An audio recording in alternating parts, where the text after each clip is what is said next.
lá, né? Efeitos dependentes do tempo. É isso, né?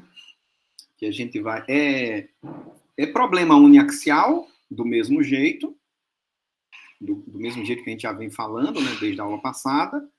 Porém, agora a gente vai considerar esses efeitos aí, né, dependentes do tempo. Vamos ler aqui, ó. Como é que tem assim no slide? Coloquei assim: muitos materiais apresentam curvas tensão-deformação dependentes da velocidade ou da taxa do carregamento, né? Ele fala assim, muitos materiais, né? Mas dá uma vontade de dizer assim, todos os materiais, né? Isso aqui é muito comum, é aquilo que a gente estava falando na aula passada. Na aula passada eu falei assim, ó, vou aplicar o carregamento lentamente, é quase estático, né? Mas e se eu não aplicar lentamente, né? Se tiver uma velocidade aí na aplicação desse carregamento, porém, ainda estático, viu, gente? Não sei se ficou confuso aqui. Eu não estou falando de dinâmica das estruturas, né? Não é a nossa disciplina. Tanto que ele fala em velocidade, né? Não fala em aceleração. Inércia está relacionada à massa e aceleração, né? Tanto que ele fala em velocidade. Enfim, ou taxa de carregamento seria por exemplo, dF, dt, onde t é o tempo. Quanto a força F varia com o tempo, né? Taxa de carregamento.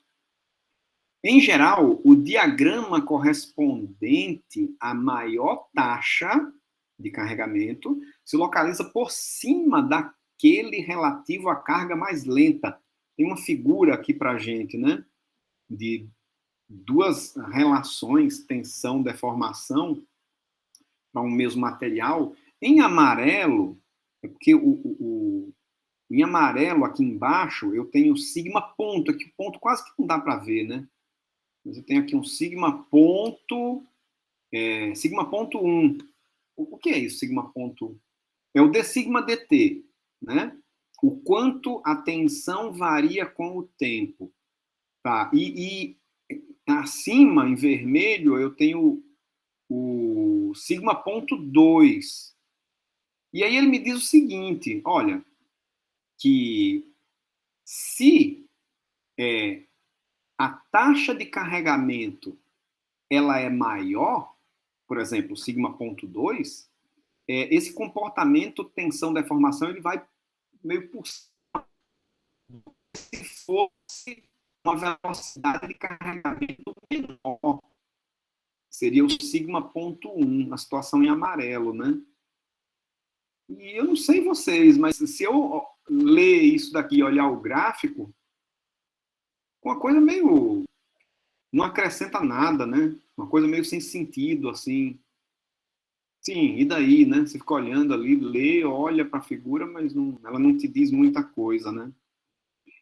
Eu acho mais fácil tentar analisar esse gráfico da seguinte forma, né? Olha, vamos supor que eu considere o mesmo valor de carregamento para os dois casos, tá? Pronto, os dois casos eu tenho um valor de sigma A aqui, pronto. Então, a F aplicada é a mesma, ok? O que muda é a velocidade de aplicação dessa força. Pensando lá no ensaio, na aula... Sim, pois não, Thaís. Eu não sei se é a minha internet, mas aqui tá travando demais. Olha, na dúvida, pelo sim, pelo não, deixa eu desligar aqui a minha câmera. Eu acho que eu já vou fazer isso sempre, né? Porque toda vez está dando problema. E veja se melhora. Se não melhorar, aí a gente vê o que faz, tá certo? Mas se continuar travando, vocês me dizem, tá? Tá certo, professor. Ok? Bom. Obrigada. Tranquilo. Então, vamos lá, de novo, né? Para um mesmo valor de F, ou para uma mesma tensão, notem que se eu aplico o carregamento com uma velocidade maior, ele deforma menos. Perceberam? Ó, em vermelho eu tenho esse valor de deformação, enquanto que em amarelo eu tenho um valor menor, né? Interessante isso, né? Se eu aplico F numa velocidade maior, tipo assim, num extremo seria subitamente, né? Eu vou ter uma deformação menor. E se eu aplico F, o mesmo valor da força, lentamente, eu vou ter uma deformação maior. Interessante isso, né? Isso aí me lembra aquela história, assim, devagar se vai ao longe, né? Devagarzinho ali, ó, em amarelo, velocidade menor, taxa de carregamento menor, você deforma mais, né? Interessante esse tipo de efeito, né? Isso aqui está muito relacionado à viscosidade, né, gente? Exatamente, viscosidade se relaciona com velocidade, né? Eu falo velocidade, aliás, eu falo viscosidade, eu posso falar também em amortecimento, não é isso? Bom, mas enfim, então, sei lá, tem uns... Pensa num material viscoso aí, né? Bem viscoso, assim, tipo, sei lá, o quê? Aqui uma cauda de alguma coisa aí, né? Um material ali que nem não é um sólido, mas é um líquido bem denso, né? Enfim, esse efeito é observado se você tenta aplicar um carregamento numa velocidade maior, ele vai deformar menos, né? Deixa eu tentar dar outro exemplo aqui, o amortecedor, né? Que está relacionado com o que eu estou falando aqui, viscosidade, amortecimento, né? Uma bomba de encher um pneu de bicicleta, por exemplo, né? Se você vai ali rapidamente, tenta acionar ali, apertar o pneu de bicicleta, ele dá uma resistência, né? O amortecedor acontece isso também. Se você vai lentamente, ele deforma mais, não é? Desloca mais. Um fio de novelo também. Tem tantos exemplos, né, gente? Tantos materiais. Se você puxa um fio de novelo lentamente, ele pode se soltando. Se você tenta fazer aquilo bruscamente, você vai sentir, né, uma resistência, ok? Então, enfim, lembre do devagar se vai ao longe, né? Bom, da mesma forma, você pode fazer o seguinte, ó. Considera um mesmo valor de deformação, por exemplo, né? E aí você vai ter que, para uma velocidade menor, você vai precisar de uma tensão menor, né? E para ter uma mesma deformação com uma velocidade maior, você vai precisar de um valor maior de F de tensão, ok? Então, dessa forma, eu consigo entender melhor esse fenômeno, ok? E se vocês não entenderam, podem perguntar, ok? Mas, assim, se eu aplico o carregamento mais lentamente, ele deforma mais. É disso que a gente está falando aqui. Isso é uma verdade absoluta? Não. Isso é observado em vários materiais. Ok? Mais uma vez. Que temos mais aqui? A respeito de deformação por fluência, já que a gente na aula de hoje vai falar do tempo, né, como fator importante. Então, pensem no ensaio da aula passada, ou pensem numa estrutura qualquer, numa estrutura de concreto, por exemplo, numa estrutura de madeira, por exemplo, né? Vamos pensar numa estrutura de concreto, gente. Eu estou fazendo uma estrutura de concreto de uma casa, uma casinha de primeiro andar, sei lá, ou de um predinho, né? E aí eu tenho a concretagem da primeira laje, das vigas, deixei lá tudo, né? Fiz a concretagem, deixei lá o concreto curando, né? Por alguns dias. Ah, tá ok, tá ok. Pronto, vamos desenformar essas estruturas? Vamos tirar os escoramentos? Vamos lá, né? A estrutura já está pronta para entrar em serviço, né?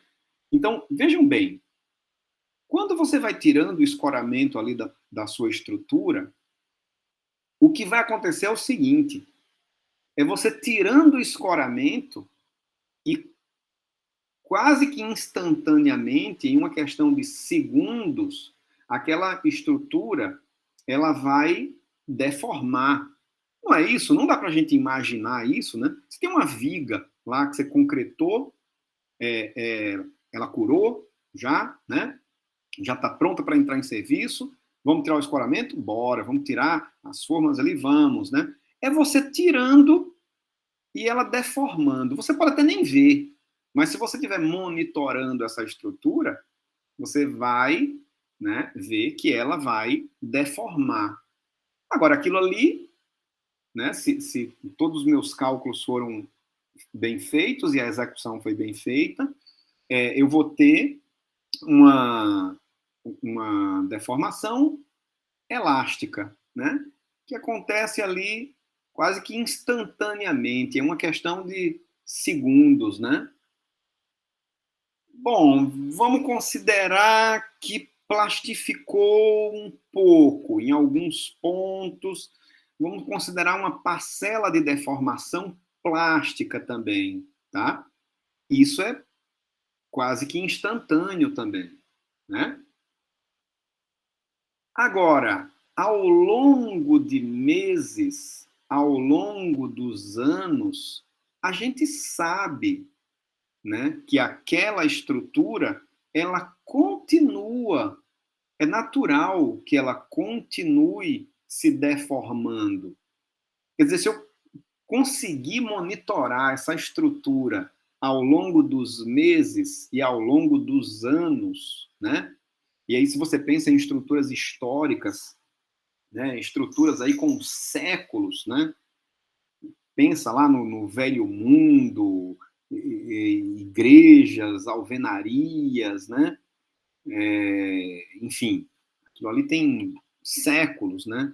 E aquilo ali vai deformando pouquinho ao longo do tempo, né? É disso que a gente está falando aqui, deformação por fluência. É uma deformação que acontece numa escala e não é uma escala de segundos, como seria o que acontece com a deformação elástica, ou mesmo com a deformação plástica, né? Mas é uma deformação que acontece ao longo de meses, ao longo de anos. Então, se eu colocar esse gráfico, notem que o gráfico é deformação ao longo do tempo.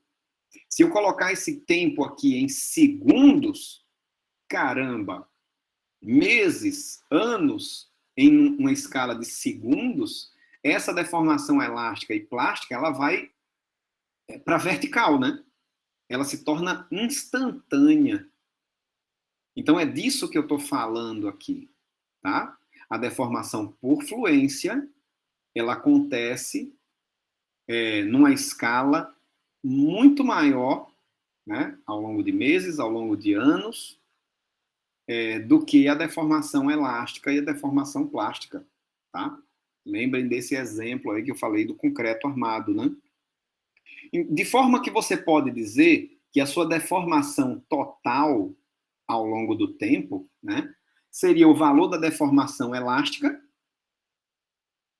que é quase instantaneamente, mais uma parcela de deformação plástica, que pode acontecer ou não, né, que também é quase que instantaneamente, mais uma deformação por fluência ao longo do tempo. É claro que essa deformação ao longo do tempo ela pode levar a um incremento de uma deformação plástica, que pode levar também, né, a uma ruptura da estrutura, sendo necessário, muitas vezes, né, falei em estruturas históricas, né, e eu tenho estudado um pouquinho isso daí, da intervenção de um reparo, né, na estrutura, né, de um reforço naquelas estruturas ali, né? Não, muitas vezes, assim, tudo bem, muitas vezes há um uso errado, né, da estrutura, né? Uma estrutura que foi pensada ali para ser utilizada de uma forma e ao longo dos anos, né, aquilo ali vai tendo uma outra utilização, né, que não foi pensado inicialmente, a estrutura não suporta, né, aquilo ali, e você não tem mais nem projeto, né, daquilo ali, o engenheiro já morreu há décadas, né, enfim, quem construiu, enfim. Então, por isso que essas estruturas históricas, elas precisam serem monitoradas, né, assim, com uma certa frequência, até porque quando a gente fala em estruturas históricas, não dá para dizer assim, besteira, derruba, a gente faz outra aqui. Não, porque aquilo ali tem um valor histórico incalculável, né? Muitas vezes não dá para dizer o quanto vale, né, aquelas estruturas. Enfim, né, pensem aí em prédios, estruturas na Itália, na França, enfim, mesmo no Brasil mesmo, nós temos, né, nossas igrejas aí, né, do período colonial, enfim, que precisam tanto, né, de cuidados, né. Ok, em geral, a curva de fluência depende da tensão aplicada, exemplo dos metais aqui, mas aqui eu acho que é simples, né, da gente imaginar o que eu estou falando aqui, dessa deformação por fluência, né. Bom, outro conceito que a gente vai precisar ao longo da nossa disciplina é a respeito desse fenômeno chamado de relaxação de tensão. O que é isso aqui? Vamos dar uma olhada. Bom, imagina que você tem lá um material, né, uma barra de um material qualquer, e você aplica aqui, ó, uma prescrição de deslocamento, né? Um alongamento aqui nessa barra, e você fixa, ok? Como se você alongou a barra e prendeu aqui, ó, em cima e embaixo, ela está tracionada, ok? Então, só pelo fato de você ter aplicado essa prescrição de deslocamento, né? Esse delta aqui, ó, é lógico, a barra, instantaneamente, ela vai apresentar uma tensão normal, né? Aqui chamada inicialmente de sigma zero. Sendo que, gente, ao longo dos meses, ao longo dos anos, eu estou falando de uma escala da fluência, né? Ao longo do tempo, o que se observa nesse material seria uma diminuição dessa tensão normal. Coisa interessante, né? Isso aqui, na estática das estruturas, isso aqui não existe, né? Eu peguei a barra, apliquei, né, um deslocamento aqui, alonguei a barra, e esse delta aqui é constante, tá? Ela vai apresentar uma tensão normal, é claro, mas essa tensão ela vai diminuindo ao longo do tempo. Tem um comportamento aqui meio assintótico, como a gente está vendo aqui no gráfico, né? Puxa vida, por que acontece isso, né? Que coisa interessante, né? De se observar. Por que acontece isso? A tensão diminui ao longo do tempo. Olha, gente, a explicação para isso e para vários outros fenômenos que a gente vai tratar aqui na nossa disciplina, a explicação para isso a gente pode buscar na micromecânica, né? Então, pensa numa escala microscópica, né? Do que estaria acontecendo com esse material, né? Quer dizer, o material ele está tracionado, beleza, mas ao longo dos anos essa tensão vai diminuindo. Por que isso acontece? Olha, porque internamente, numa escala microscópica, numa escala né, menor ali, né, nanométrica, enfim. O que vai acontecer é o seguinte, o material, ele vai meio que desfazendo algumas ligações. Você poderia dizer assim, o material vai fissurando um pouco ali, abrindo microfissuras, né? Exatamente com o intuito de diminuir esse estado de tensão constante, né? Então é isso que vai acontecendo, quer dizer, o material vai relaxando, né? Quer dizer, isso aqui a gente consegue imaginar, né? Olha que interessante, ninguém aguenta um estado de tensão constante, né? Olha que filosófico, né, gente? Ninguém aguenta, a gente até aguenta tensão durante determinados períodos, assim, né? Um determinado período lá, beleza, a gente aguenta, né? Mas depois passa, depois descansa, né? Aí, de novo, aquele estado de tensão ali, né? Mas aí depois relaxa, depois descansa de novo, né? Um estado de tensão constante, não, alguma coisa, né? O próprio material, ele se encarrega de dizer assim, não, pera lá, não tem condição de ficar nesse estado de tensão aqui para a vida toda, né? Então você vai relaxando, né? É isso que a gente chama de relaxação aqui, e vai utilizar esse termo, ensaio de relaxação, né? Ao longo da disciplina inteira. Quando eu falar em relaxação, aqui no conceito, no conteúdo da nossa disciplina, eu estou querendo dizer o seguinte, olha, você aplicou uma deformação constante e você quer medir o quanto varia a sua tensão ao longo do tempo. Então, quando eu falar em relaxação, vocês vão lembrar desse slide aqui, certo? Deslocamento constante, com isso, deformação constante, né? E aí eu quero saber quanto vale a tensão ao longo do tempo. É exatamente isso, ok? Já pelo nome relaxação, ela vai diminuindo, né? Então, essa tensão ela vai diminuindo ao longo do tempo.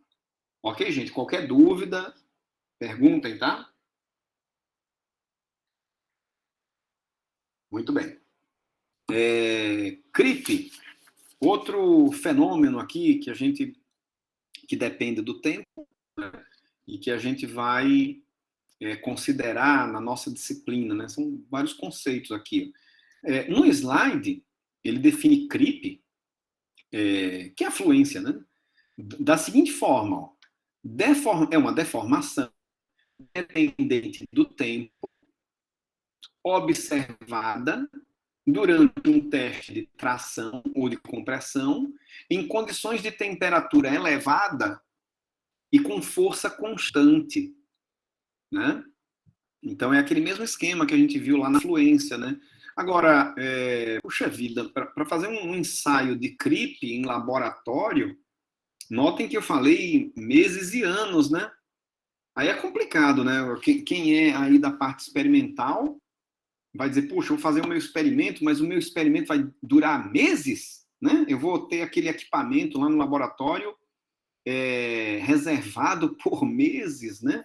É muito complicado isso. Então, o que se costuma fazer é catalisar, né, aquele fenômeno por meio de uma temperatura maior, né, ou uma pressão maior, né, mexer com as condições de temperatura e pressão, né, porque aí você vai ter o seu ensaio num tempo menorzinho, ok? Então isso é muito utilizado aí em laboratório. Quem trabalha com ensaios ao longo do tempo, com certeza utiliza isso daí, ok? Então é por isso que ele faz assim, um teste de tração e compressão em condições de temperatura elevada, com força constante. É aquele gráfico muito parecido ao que a gente viu, né? Quando eu falei da fluência lá, ó, deformação ao longo do tempo, deformação elástica, instantâneo, deformação plástica também. Bom, e aí vem a deformação ao longo do tempo. Sendo que percebam que essa deformação ao longo do tempo, ele não fez de uma forma linear, assim como a gente viu no outro gráfico, né? Olha ele lá, quando eu falei de... nem foi, tem uma parte aqui curva, né? Mas aqui ele mostrou, ele ressalta nessa figura, 3 patamares de comportamento dessa deformação ao longo do tempo. Essa primeira, ó, que seria esse 1 aqui, ó, em Romanos, ele fala que é chamado de cripe primária, né? Cripe primária, onde o epsilon ponto é decrescente. Como é que ele está vendo isso, gente? Epsilon ponto decrescente, né? Primeiro, o que é o epsilon ponto? Epsilon ponto é o d epsilon dt. É o quanto a deformação varia ao longo do tempo. D epsilon dt. Epsilon deformação, né? Mas ele fala que ela é decrescente no CRIP primário. Como é que ele está vendo isso aqui? Olha, eu acho, né, ó, vejam, a curva é deformação pelo tempo. Eu acho mais fácil, eu, Patrick, acho mais fácil assim, ó. Notem que a concavidade aqui dessa parte do CRIP primário é para baixo, né? Lembra lá do cálculo 1, né, gente? Ó, cálculo 1. Concavidade para baixo, segunda derivada negativa, né? Ou seja, segunda derivada, epsilon 2 ponto, né? 2 pontos, ou d epsilon ponto dt, não é verdade? Se isso é negativo, é porque o tempo cresce e o epsilon ponto decresce. Ah, tá. Agora entendi porque que é decrescente aqui, né? Agora entendi. Quando eu penso na segunda derivada, eu consigo entender melhor. Bom, nesse trecho número 2 aqui, ó, ele chama de CRIP secundária. Bom, aí não tem concavidade nem para cima nem para baixo, né? Ou seja, o epsilon ponto é constante. Tá. E no terceiro trecho, notem, a concavidade é para cima. Então, segunda derivada positiva, né? Epsilon 2 pontos é maior que zero. Ou seja, derivada de epsilon ponto dt é positivo, é crescente, né? Aliás, é positivo, então o tempo passa, o epsilon ponto cresce também. O tempo cresce, o epsilon ponto cresce também. Ok? Bom, então, bem, entendi essa parte de CRIP primário, secundário, terciário, né? Isso aqui é uma coisa mais específica para quem vai estudar CRIP, né? Em materiais diversos aí. Tudo bem. Olha que ele fala aqui, ó, CRIP induzida por temperatura, né? Essa temperatura é maior ou igual que 1/3 da temperatura de fusão, como eu venho falando, né? Aqui ele mostra um descarregamento também, né, gente? Ó, se chegar nesse ponto aqui, ó, e eu retirar o carregamento, bom, a deformação elástica é toda recuperada, né? Totalmente recuperada, ó. A deformação plástica, não é recuperada, né? Mas uma parcela da deformação por CRIP, ela é recuperada. Uma parte, né? Essa parte que é recuperada, a gente chama de deformação por CRIP recuperável, né? E aí sobrou, o que vai sobrar aqui, ó? Vai sobrar a deformação plástica e uma parcela da deformação por CRIP, que é chamada de deformação por CRIP permanente, né? Faz sentido, totalmente, ok? Então, beleza, entendi, legal, essa parte do CRIP, aqui, bem interessante, né? Isso daqui, não sei, de repente alguém trabalha com isso, aí vai trabalhar com isso em laboratório ou com concreto, ou vai aplicar isso daqui a um solo, uma rocha salina, né, que tem essa questão de efeito ao longo do tempo, temperatura, enfim, pessoal de petróleo, pré-sal, enfim, bom, enfim, LCCV. Tá. Que mais? O que temos mais aqui? Estou vendo aqui 4 modelos constitutivos, né? Tensão, deformação, comportamento uniaxial idealizado, sim.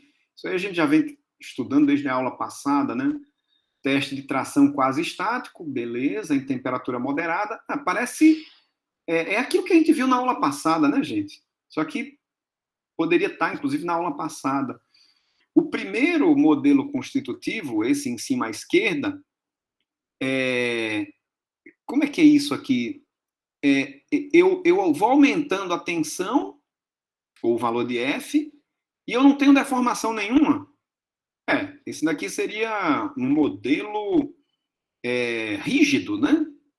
Um material rígido, um comportamento rígido, em que você aplica tensão, ou aplica uma força, mas você não tem deformação nenhuma, né? É rígido. Beleza.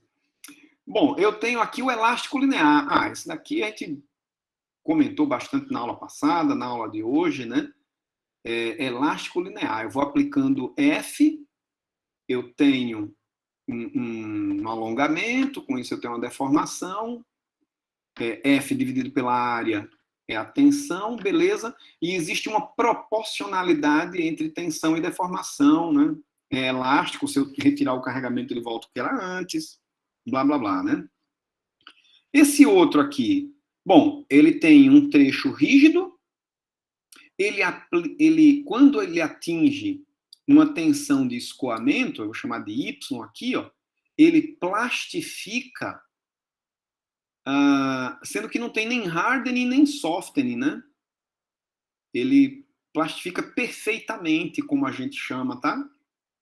Ou seja, o plástico perfeito, já aprendam isso, né? Plástico perfeito é quando eu tenho uma plastificação, mas não tenho nem hardening, nem softening, ok? Rígido, plástico perfeito. Tudo bem. Eu tenho aqui também, ó, o elástico linear perfeitamente plástico. Elástico linear, aí ele atinge a tensão de escoamento e aí ele plastifica perfeitamente, né? Ou seja, não tem nem hardening, nem para cima nem para baixo, né? Nem hardening, nem softening. Para caracterizar esse material, eu só preciso tá? Eu só preciso saber o módulo de elasticidade e a tensão de escoamento, né? Pronto, aí eu caracterizei o material. Maravilha. O que temos mais aqui, ó? Bom, aí eu tenho um rígido plástico com um endurecimento linear, com hardening, né? Esse daqui é interessante, ó. É o elástico linear, atinge a tensão de escoamento, e aí ele plastifica com endurecimento linear, né? Esse aqui é o famoso bilinear. Pode ter hardening, pode ter softening, né? Pode ser para cima ou para baixo. Esse daqui é muito, muito interessante, muito utilizado nesses softwares comerciais, Abacus, ANSYS, né? Aqui você vai precisar definir, pensando num problema uniaxial, ok? No 3D a gente vai falar na aula que vem. Definição de módulo de elasticidade, tensão de escoamento, e essa constante que define o quanto, como ele se comporta depois da plastificação, né? Com endurecimento ou com softening, né? Esse daqui é o elástico linear, plástico com endurecimento não linear. Esse aqui é mais complicado, né? Porque para definir essa parte aqui do endurecimento, você não... com uma constante só você não define, né? Porque não é constante, tá? Como é o endurecimento linear, né? Ok. Bom,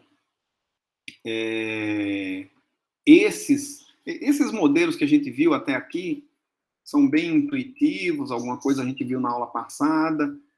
Agora, esses que a gente vai ver agora, gente, isso aqui é novidade aqui pra gente, viu? Então, vamos ver com mais cuidado, tá? Certo. Material elástico, por definição, retoma a geometria inicial quando descarregado, né? Isso aqui tem que estar muito, né, muito claro aí para vocês. Tudo bem. Bom, vamos considerar aqui, ó, a deformação como sendo uma função da tensão. Essa função é uma função biunívoca, né? Da tensão com F0 igual a zero.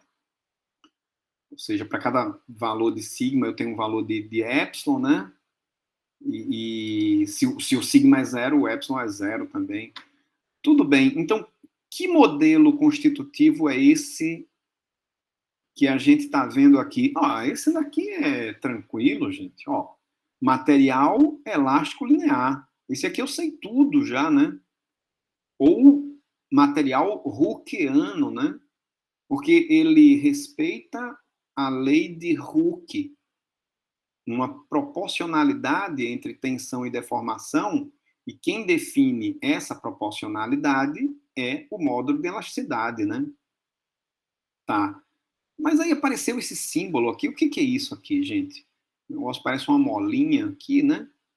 Exatamente. Essa é a simbologia comumente utilizada para se referir a um comportamento elástico linear. É utilizado o símbolo da mola. E a mola é perfeita, né? Para simbolizar o comportamento elástico linear. Porque, imagine, isso aqui é uma molinha, você vai aplicar uma força F de tração, né? E ela vai se alongar, a mola, né? Beleza. E se você retira essa força que você aplicou, ela volta ao que era antes. Então, representa muito bem esse comportamento elástico linear. Aplica um carregamento, eu tenho uma deformação. Retiro o carregamento, ele volta ao que era antes. Maravilha. Então, a simbologia para representar o comportamento elástico linear é a mola. Perfeito. Proporcionalidade entre tensão e deformação. Perfeito. Bom, tem um outro modelo aqui. Esse aqui é novo para a gente, né? Ó, material elástico não linear. Não, esse aqui a gente viu também na aula passada, mas a gente não viu material elástico não linear. Também ele é conhecido como material de Henke, ou material Henkeano, tá? Então, vai você tá lendo um texto, tá lendo um paper, todo complicado lá, né? E o cara diz assim, o material é considerado material Henkeano, né? Ixi, aí se você não souber que Henkeano, né? O material de Henke é simplesmente o elástico não linear, você não vai entender o que ele está falando aquilo ali, né? Então, é simplesmente isso, né? O material de Henke, ou Henkeano, nada mais é do que o elástico não linear. Ele é elástico porque eu aplico o carregamento, retiro o carregamento, ele volta ao que era antes, sendo que não existe uma proporcionalidade entre tensão e deformação, né? Qual a simbologia utilizada para o material elástico não linear? É a mola cortada, né? Cuidado, porque às vezes a gente vê essa mola cortada, pensa que é assim, não linear, né? O não elástico, né? Não tem nada a ver. Aliás, não elástico. Não, ele é elástico, sendo que é não linear. Esse corte aqui é só para dizer que é não linear, né? Mas é elástico, ok? Muito bem. Material viscoso. Bom, agora isso aí é o que tem a ver com a aula de hoje mesmo, né? A taxa de deformação é uma função da tensão, né? Ou seja, o epsilon ponto, que é o dy dt, como eu venho falando, né? Ele é uma função da tensão. Como assim, gente? Como é que é isso aqui? Isso daqui eu estou falando de um material que ele apresenta uma proporcionalidade entre tensão e taxa de deformação. Tá? Vejam, o elástico linear existe uma proporcionalidade entre a tensão e a deformação. E o material viscoso linear existe uma proporcionalidade entre a tensão e a taxa de deformação, tá? Isso aqui é observado em laboratório, né? Essa proporcionalidade entre a tensão e a taxa de deformação, né? Tem um ângulo eta aqui, isso aqui está errado, né? Isso aqui, para eu consertar, eu nunca conserto. Isso aqui seria um ângulo beta, ok? E a tangente de beta é que a gente chama de eta, né? É o que define essa proporcionalidade entre tensão e taxa de deformação, tá? Material viscoso linear ou material newtoniano. Então, vai que você está lendo um paper e o cara fala de um material newtoniano. Puxa, o que é isso aí? Nada mais é do que um material viscoso linear. Ok? Muito bem. Agora, percebam, a simbologia utilizada para o material viscoso linear é essa daqui. O que é isso aqui, hein, gente? Isso daqui é a representação de um amortecedor, né? Um amortecedorzinho. Então, ela é legal para representar esse comportamento viscoso? Sim, porque vocês vão ver que nesse amortecedor, se você aplica uma força aqui, ó, de tração ao longo do tempo, esse amortecedor ele vai deformando, ele vai alongando ao longo do tempo, ok? E da mesma forma, a gente vai ver mais para frente que se você tenta aplicar uma tração súbita, né, ou uma compressão súbita, ele vai apresentar uma resistência, né? Tem a ver com aquilo que a gente viu no primeiro slide da aula de hoje, né? O devagar se vai ao longe, lembra que eu falei do amortecedor? É exatamente isso aqui, tá? Bom, mas eu posso ter também um material quase viscoso, né? Um material quase viscoso, ou um material não newtoniano, ou de Stokes, eu não tenho uma proporcionalidade entre a tensão e a taxa de deformação, né? Ele seria digamos assim, o viscoso não linear, né? Isso aqui a gente nem vai ver, na verdade, na disciplina. Seria aquele capítulo 7 do James Cosarelli. Eu acho que é isso aí, tá? O que eu posso dizer? Quer dizer, esse eta daqui, ele varia ao longo do tempo, né? Não é melhor nem mostrar aqui essa figura. E a simbologia utilizada é o amortecedor cortado, tá? Para um material quase viscoso ou não newtoniano, né? Muito bem. Gente, só um instantezinho, tá? Eu volto já.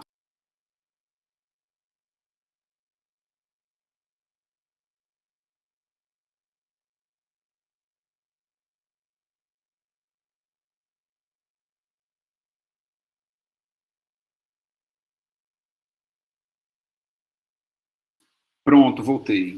Minha filha que se empolgou ali com a Billie Eilish estava me incomodando aqui. Não sei se vocês estavam ouvindo, mas enfim. Bom, vamos lá. Então, material visco. Vamos estudar mais, né, gente? Essa história da viscosidade, né, do material. Eu sei que a gente tem um capítulo o penúltimo capítulo, 3 aulas só para tratar de viscoelasticidade, né? Mas agora a gente vai ter a oportunidade de falar de viscoelasticidade, sendo que no uniaxial, né? O mais simples possível aí. Então, prestem muita atenção, tá? Prestem muita atenção aí. Tá, material viscoelástico, né? Tem um negócio de elástico, mas tem viscoso também. Vamos ver como é que é isso aqui. Bom, é a combinação de comportamento elástico e viscoso. Beleza, faz sentido. Eu tenho aqui, ó, a deformação ao longo do tempo. Gente, é aquele negócio de fluência, né? Ó, a deformação ao longo do tempo, né? Quer dizer, instantaneamente eu tenho a deformação elástica, que nada mais é do que a tensão inicial, sigma zero, dividido por E, não é isso? E depois, ao longo do tempo, eu tenho um acréscimo da deformação, que é exatamente a deformação por fluência, né? Agora sim, ele colocou esse ângulo alfa, tangente de alfa é o dy dt, não é isso? E esse dy dt, que é o epsilon ponto, né? É exatamente o sigma zero sobre eta, né? Que a gente viu aqui no slide anterior. Ó, epsilon ponto é o sigma sobre o eta, não é isso? Então, essa constante eta é o que define, né, a viscosidade do material, tá? Bom, mas existem dois modelos que a gente, pelo menos dois, que a gente vai ver aqui, né? Viscoelástico, né? Dois modelos. O primeiro é conhecido como modelo de Maxwell, onde eu teria esse comportamento representado simbolicamente por uma associação em série de uma mola e do amortecedor. Essa simbologia é excelente para a gente entender como funciona esse modelo viscoelástico, né? Então, vejam essa simbologia. É como se você tivesse uma molinha seguida de um amortecedor. E você está aplicando aqui, ó, uma força de tração nesse sistema ao longo do tempo. Então, notem, instantaneamente, essa mola ela vai se alongar. Não é isso que é a deformação elástica, né? Sendo que o amortecedor ele vai se deformando, né? Ao longo do tempo, anos, né? É a fluência, né? Então, é muito interessante isso daqui, né? Se eu aplico um sigma zero, a molinha, instantaneamente, ela alonga, que é a deformação elástica. E o amortecedor, ele vai alongando ao longo do tempo. É exatamente a parcela viscosa ou por fluência, não é isso? Muito bem. Então, de forma que essa equação diferencial aqui em amarelo é o que representa esse modelo de Maxwell, ok? Poxa, mas como é que eu sei isso daqui? Eu sei pelo seguinte, gente. Olha só. Nesse modelo de Maxwell, a tensão total ela é igual à tensão elástica, que é igual à tensão viscosa. Ok? Não é porque é esforço normal aqui, né? Então, a tensão é a mesma. A tensão na mola é igual à tensão no amortecedor. Ok? Porém, a deformação total vai ser a deformação elástica mais a deformação... Não tem isso aqui, não? Mais a deformação viscosa, né? Então, de forma que eu posso escrever assim, ó, que a deformação total é a deformação elástica, ou na mola, mais a deformação viscosa ou no amortecedor, ok? Bom, mas aí tem um probleminha aqui, né? Porque, veja bem, a deformação elástica é muito fácil, né? É a tensão, pela lei de Hooke, né? A deformação elástica, ela é a tensão dividido pelo modo de elasticidade. Isso aqui é fácil pra caramba, né? Agora, para o efeito viscoso, né, para o amortecedor, eu tenho que a taxa de deformação é igual a sigma, que é a tensão, dividido pelo eta, né? Então, sabe o que eu vou fazer? Eu vou derivar todo mundo ao longo do tempo aqui, ó. No lado esquerdo e no lado direito, né?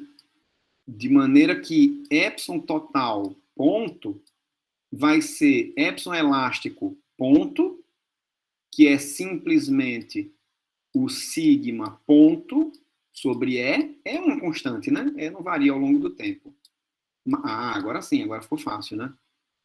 Mais a epsilon ponto viscoso, que é o sigma sobre eta. Tá.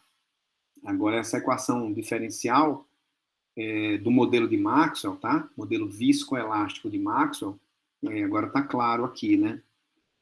Notem, do lado esquerdo eu tenho deformação, ou taxa de deformação, né?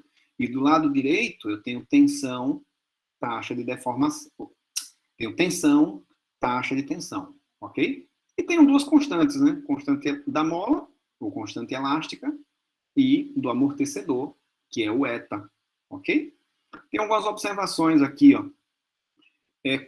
Se esse eta vai para o infinito, é um valor bem grande, né? A parcela elástica, ela desaparece, né?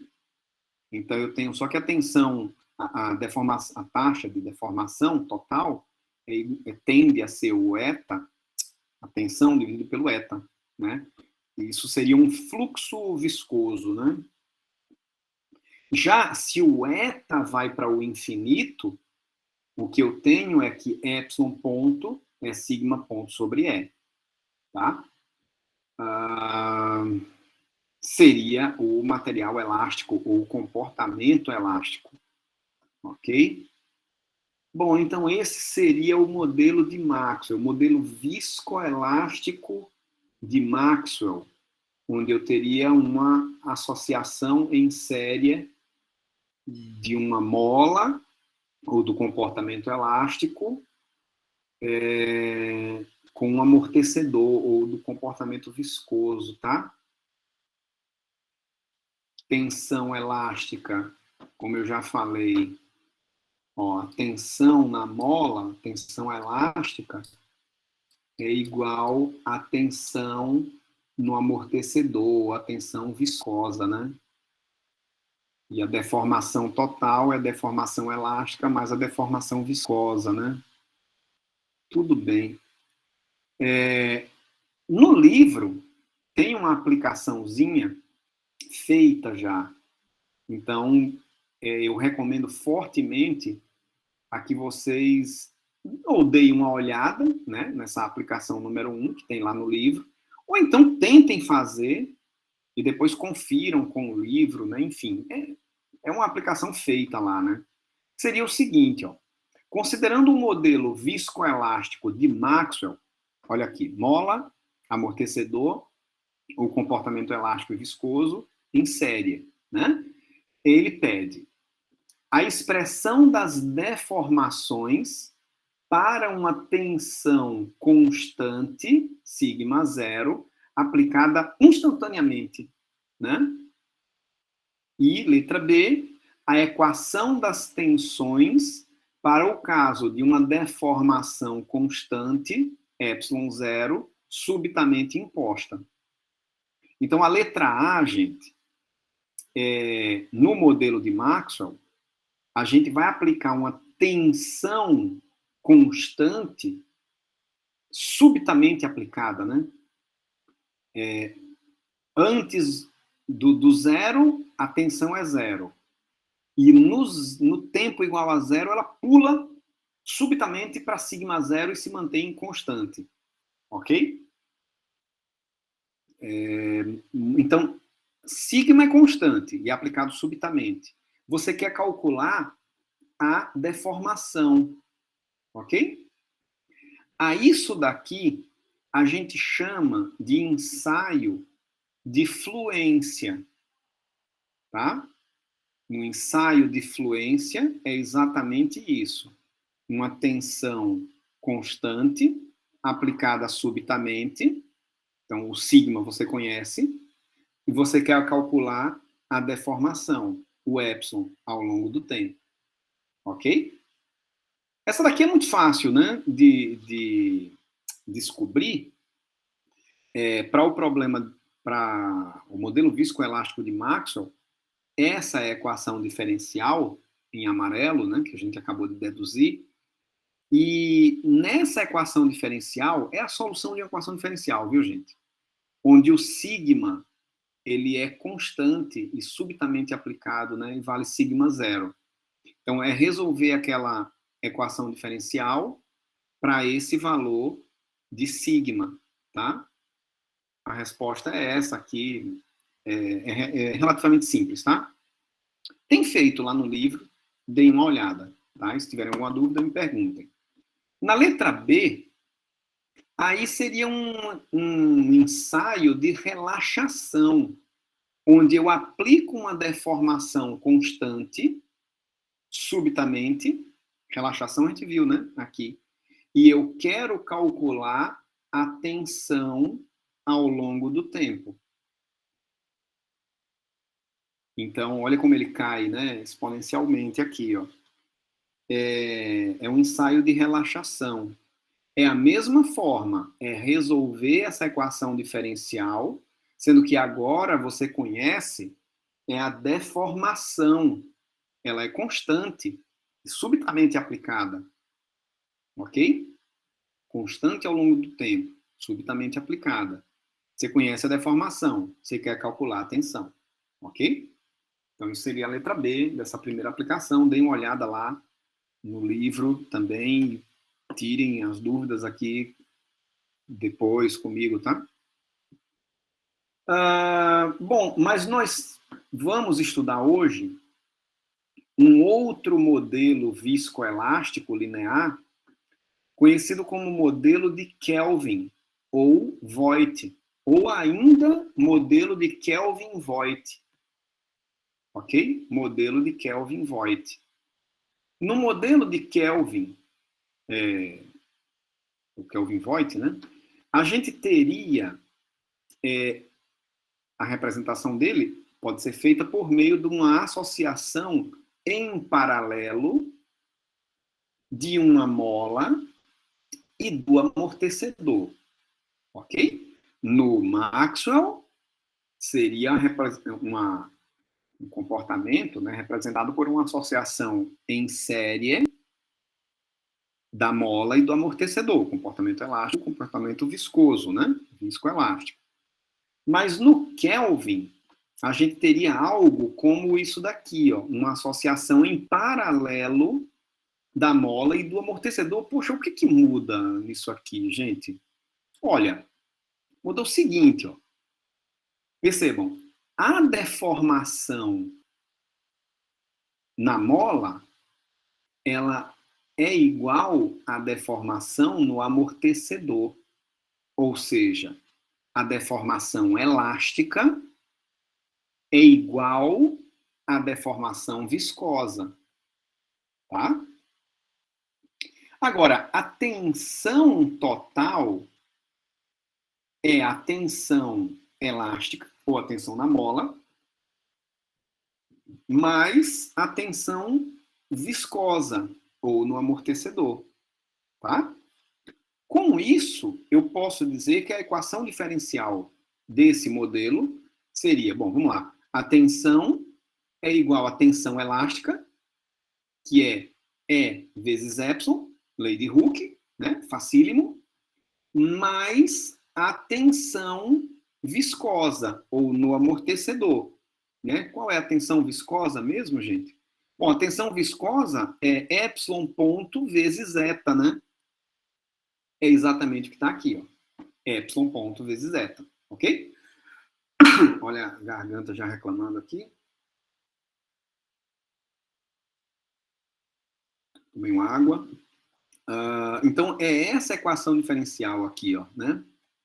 É fácil, facílimo, né? Muito simples de deduzir, né? Então, no modelo de Kelvin-Voigt, basta eu saber que ele é representado por uma associação em paralelo da mola e do amortecedor. Gente, percebam, no material não tem uma molinha e um amortecedorzinho dentro da... Deixa eu quebrar esse corpo de prova, eu vou ver uma mola e uma mola. Não existe isso, né? Isso daqui é uma simbologia para representar como esse material se comporta, né? Muito bem. Bom, da mesma forma que a gente fez lá para o modelo de Maxwell, né? Agora, se o módulo de elasticidade tende a zero, eu tenho que a tensão é igual a eta vezes epsilon ponto, né? Que seria um fluxo viscoso. E se o eta tende a zero, aí sim eu teria um material elástico, né? Comum, ok? Muito bem. Outra aplicação feita lá no livrinho, né? No livrinho não, no livrão, né? No James Cosarelli. Para um material viscoelástico de Kelvin, obter a relação tensão-deformação, considerando uma tensão crescente variando linearmente desde o valor zero, em tempo t igual a zero, até um valor sigma zero em t igual a t1. Então, assim, eu quero resolver a equação diferencial do modelo de Kelvin-Voigt, né?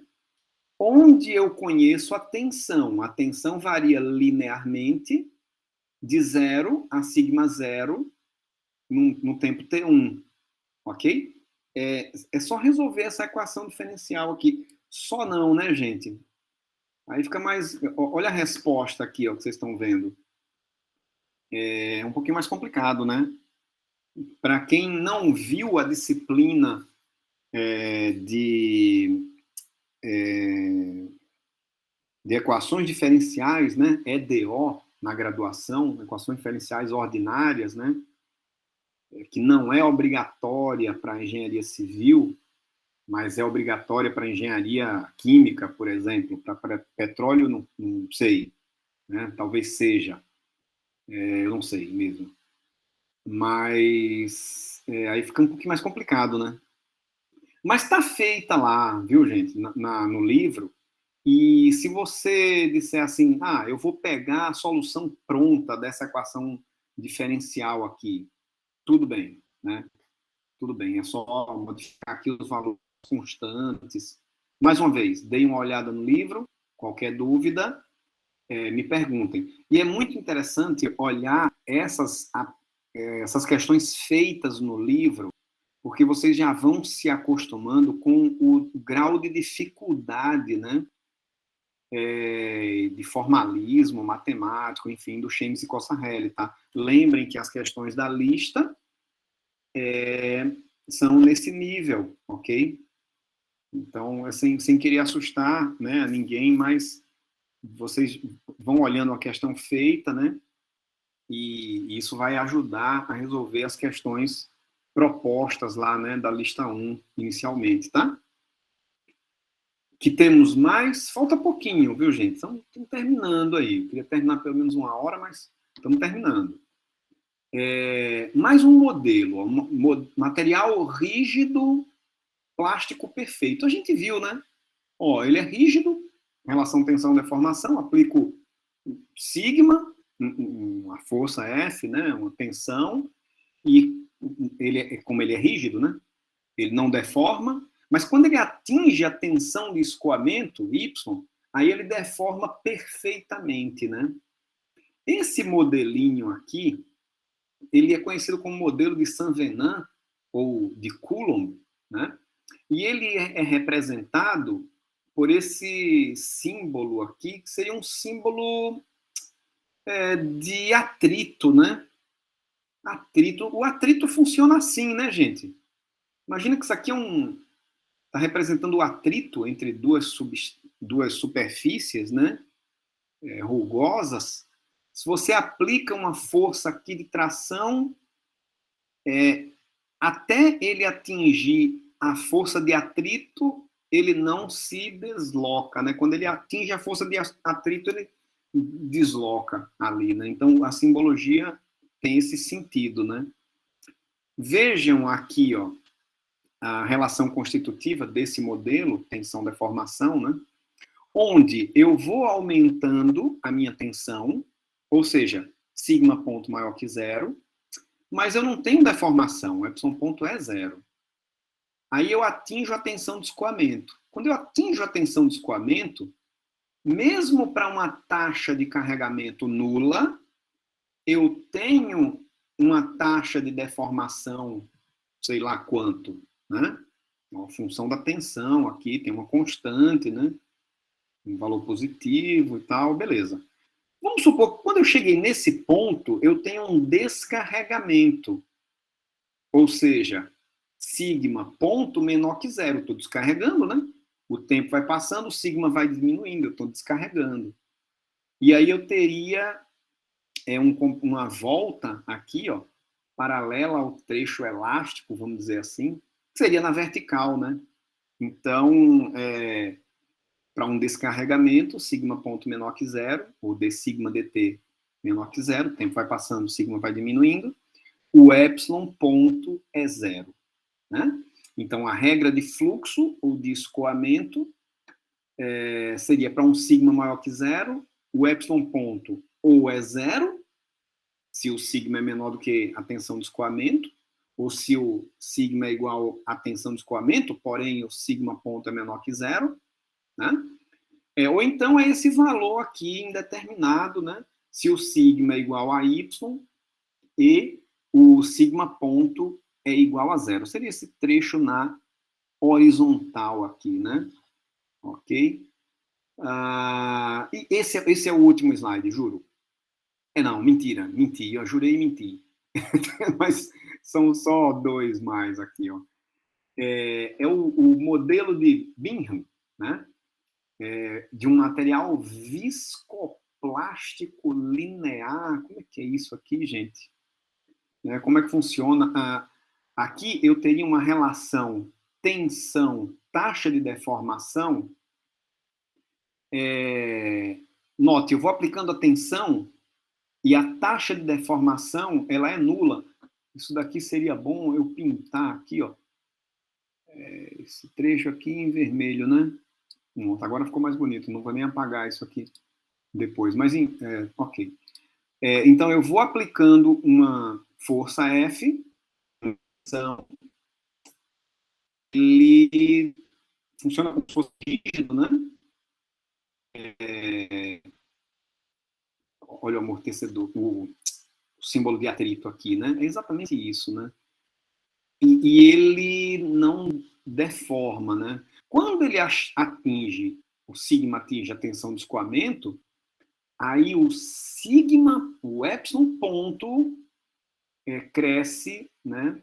Linearmente aqui, ó, ou eta, né? Então, esse modelo de Bingham, ele é representado por uma associação em paralelo de um modelo de atrito, né? Elemento de atrito, com um amortecedor, né? Então, olhando para esse sistema, eu vou aplicando a tensão, né? Ó, e tração, né? E não há deformação nenhuma, porque, notem, a deformação do lado esquerdo tem que ser a deformação do lado direito, né? Sendo que a deformação do lado esquerdo, ela só vai acontecer quando a tensão atingir a tensão de escoamento, né? Então, por isso que não deforma, né? E aí, olha aqui, ó, o epsilon ponto para o sigma menor que a tensão de escoamento é igual a zero, né? E depois que ele atinge a tensão de escoamento, aí eu tenho deformação dos dois lados. E aí ela vai linearmente, né, com a taxa de deformação. Quer dizer, o epsilon ponto pode ser calculado como sendo sigma menos y dividido pelo eta, se o sigma é maior ou igual que a tensão de escoamento, né, o y, né? A observação, enquanto não houver deslizamento do elemento de atrito, a tensão no amortecedor é nula. Ok, né? E aí sim, o último slide de hoje, né, é esse dessa terceira aplicação, também exercício feito no James-Cosarelli, né, que ele pede para a gente deduzir a relação tensão-deformação, né, a relação constitutiva, de um material viscoplástico linear de Bingham submetido a uma tensão uniaxial que é dada por sigma é igual a y, que é a tensão de escoamento, em t igual a 0 mais. O que é esse 0 mais aqui? Ó? O limite à direita, né? É um tempo um pouquinho maior do que o zero, tá? Um infinitésimo ali maior do que o zero. Ok, logo depois, assim. E sigma é igual a y mais sigma 0.t, ou seja, ele vai linear, né? Ó, o sigma com o tempo, né? Para t maior do que zero. A resposta é essa, tá aqui em amarelo, né? Mas tem toda a solução lá no livro. Então, deem uma olhada lá. E aqui, gente, olha que interessante. Nessa expressão, ele, só para gerar gráficos, ele considera valores aqui, dois valores diferentes para o sigma ponto, né? Um valor de 10 megapascal por minuto, né? Então, seria essa curva contínua. E um valor de sigma zero ponto de 30 megapascal por minuto, né? Seria essa curva pontilhada, né? Vocês estão vendo que para um sigma ponto maior, ele vai aqui por cima da taxa de carregamento menor, sigma ponto menor, né? O menor é 10, o maior é 30. O de 30 vai por cima. Então, é exatamente o que a gente viu no primeiro slide da aula de hoje, né? Quanto maior a taxa de carregamento, o comportamento ele vai tipo, por cima do comportamento com uma taxa de carregamento menor, né? É o devagar se vai ao longe, né? Que eu falei no começo da aula lá, ok? Bom, gente, vocês querem fazer alguma pergunta?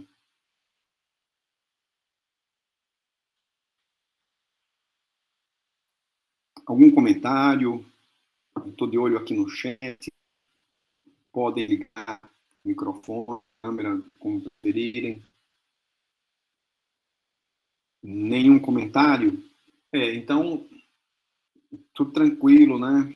Não sei, viu, Tatiane? Não sei. Eu não sei vocês aí, mas eu acho assim que o grau de complexidade assim da disciplina, né, da aula passada para a aula de hoje aumentou um pouquinho ali, né? Quer dizer, a gente tá colocando a máquina para funcionar ali, né? A primeira aula só bate-papo, na segunda aula muita coisa que a gente já viu na graduação. Nessa aula já umas coisas aí que a gente não viu, uma notação matemática um pouquinho mais avançada, questões resolvidas, equações diferenciais, né? Ou seja, vocês precisam se mexer, né? Vocês têm que fazer a parte de vocês também, né? A minha parte, com relação ao conteúdo de hoje, ela quase que se encerra agora, mas aí eu passo a bola para vocês. Vocês devem ler esse conteúdo, né, no livro, deem uma olhada nessas questões feitas, e comecem a fazer, quem ainda não começou, as questões do capítulo 4. As dúvidas vão surgir, tá? Então, me perguntem aí, e lembrando, né? É o capítulo mais importante da disciplina, tá? Mais importante. Então, assim, não é facílimo, não é água, né? Envolve algumas dificuldades, né? Nesse aprendizado aí, mas, assim, eu estou aqui para